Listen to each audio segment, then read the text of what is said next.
안녕하세요. 날씨가 추워졌습니다. 보험 사고를 보험 소비자와 함께 바라보는 새로운 시선, 새로운 TV입니다. 갑자기 날씨가 추워졌을 때 연세가 많으신 분이나 기저질환이 있는 분들 여기 건강 유의하셔야 되지요. 항상 건강 유의하시기 바랍니다. 오늘은 갑자기 돌아가시는 대표적인 유형, 급성심근경색으로 인한 사망 관련 얘기를 하고자 합니다. 급성심근경색은 뭐 다 그런 것은 아닌데 가끔 급성심근경색 전조 증상인 흉통, 가슴의 통증이죠. 또는 소화불량, 속이 답답하다, 호흡곤란, 정상 호소 후에 급사하는 경우가 있다 하겠습니다. 이런 경우 119 부르지만 심정지 상태, 호흡정지 상태가 호전되지 못하고 심폐소생술을 하지만 급사하는 경우가 발생하지요. 이때 사망을 진단한 사망 진단의는 사인을 급성심근경색 추정으로 기재하는 경우도 있긴 한데요. 그래도 이 경우는 양호하게 추정 진단을 해 주시는 경우인데, 대부분의 경우는 사인, 미상, 원인 불명이라고 기재하는 경우가 더 많은 것 같아요. 그렇겠죠. 사망을 선언한 의사로서는 그 환자를 치료한 적도 없고 본 적도 없는데 그 사망 원인 진단을 하기란 쉽지 않겠죠. 이런 경우에 보험에서 급성심근경색 진단금 보상 여부에 대한 얘기입니다. 급사의 경우에 그 사망의 원인을 알려면은 부검을 해보면 된다 하겠지요. 하지만 현실은 그렇지 않습니다. 여기 담당 경찰관은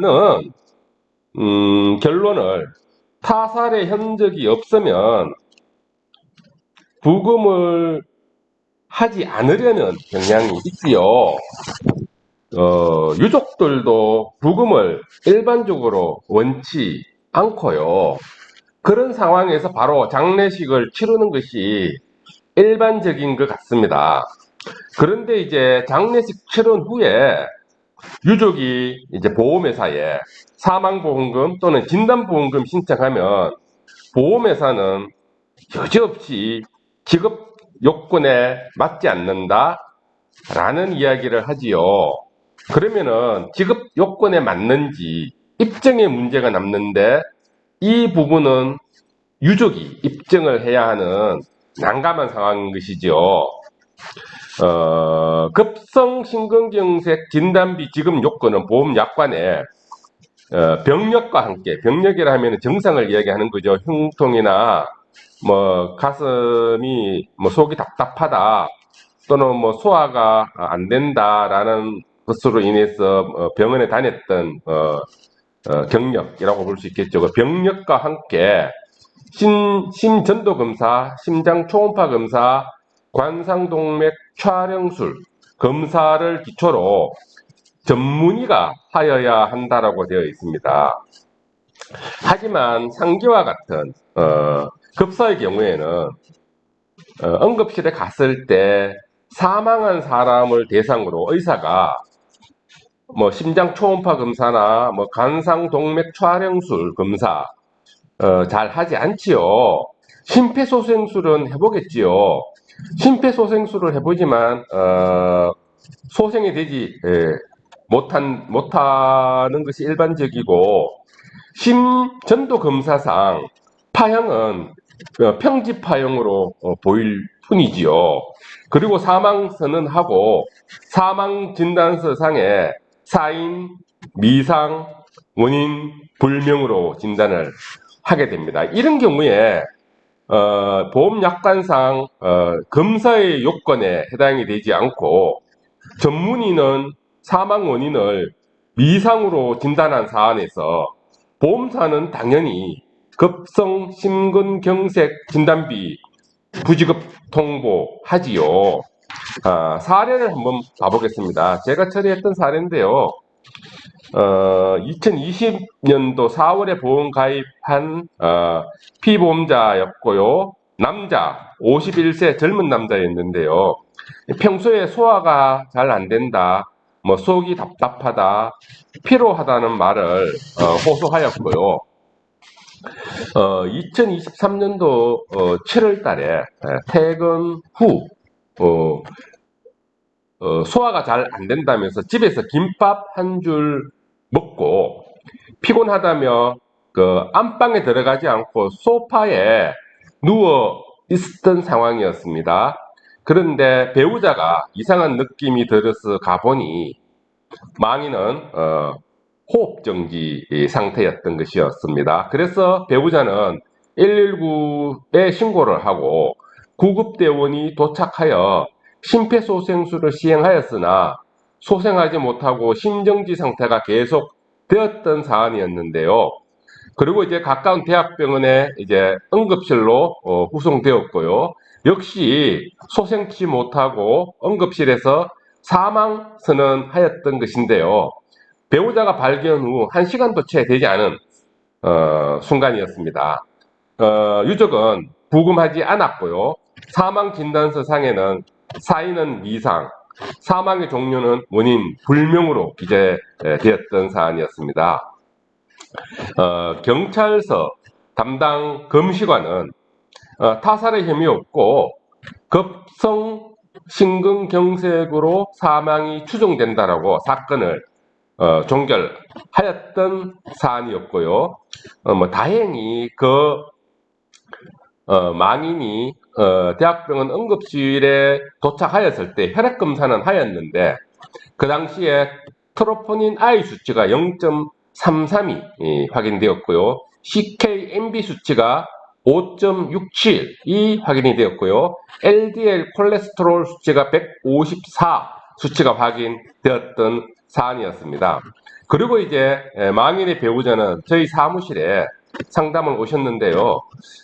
이야기를 들어봤을 때는 급성 심근경색 인정받기에는 객관적으로 좀 어려운 상태였던 상황이었고요. 하지만 상담을 해보니 추정적으로는 급성 심근경색으로 사망하였을 가능성이 상당히 높았고요. 하지만 구체적인 증거 자료가 부족했던 사항이었죠. 그래서 이제 유족과 함께 배우자죠. 환자를 마지막으로 본 그 사망 선언을 한 사망 진단 의를 찾아갔습니다. 하지만 그는 방어적이었습니다. 그 의사는 이런 분쟁에 휘말리고 싶어 하지 않았고요. 추가적인 소견서를 써주지 못하겠다라고 말씀하셨습니다. 그래서 이제 저는 곰곰이 증거 자료를 수집을 하게 되는데요. 우선 망인의 기왕병력을 조사하였는데요. 망인은 사망 직전 직장 건강검진을 하였는데요. 그 직장 건강검진상 고지혈증, 고혈압, 당뇨 소견이 있는 것을 확인하였고요. 해당 의무 기록을 증거하였습니다.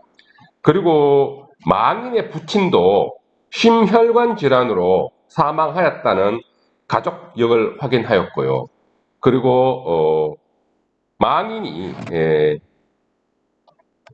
사망 직전까지 치료받았던 이력인 건강보험공단의 요양급여 자료를 봤는데요. 역시 고혈압 및 고지혈증으로 병원에 통원 다녔던 자료가 확인되었습니다.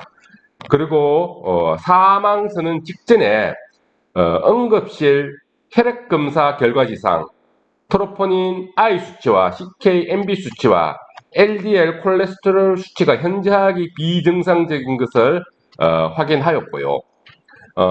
그리고 이제 이 수집한 증거 자료를 토대로 순환기내과 법의학 자문을 의뢰하였는데요. 이 자문의는 소견을 다음과 같이 기재하여 주었습니다. 망인은 사망 전 불과 1시간 전까지 정상적인 모습을 보였던 것으로 보아 급사에 해당이 된다는 소견이었고요. 망인의 기왕 병력이 당뇨, 고지혈증, 그리고 또 흡연을 하였던 부분, 그리고 과체중이었던 부분을 고려하고, 그리고 심혈관 질환으로 인해서 가족 부친이 심혈관 질환으로 사망했던 이 가족력을 고려시에 망인은 급성 심근경색으로 인한 심정지라는 판단의 소견을 기재하였습니다. 그리고 더불어 혈액검사상 트로포닌 I 수치의 상승은 급성 심근경색 진단을 뒷받침한다는 소견을 기재하면서 망인은 상세불명의 급성 심근경색증 I 21.9로 추정된다라는 자문 결과였습니다. 최종적으로 급성 심근경색 진단이 인정됐던 사례라 하겠습니다.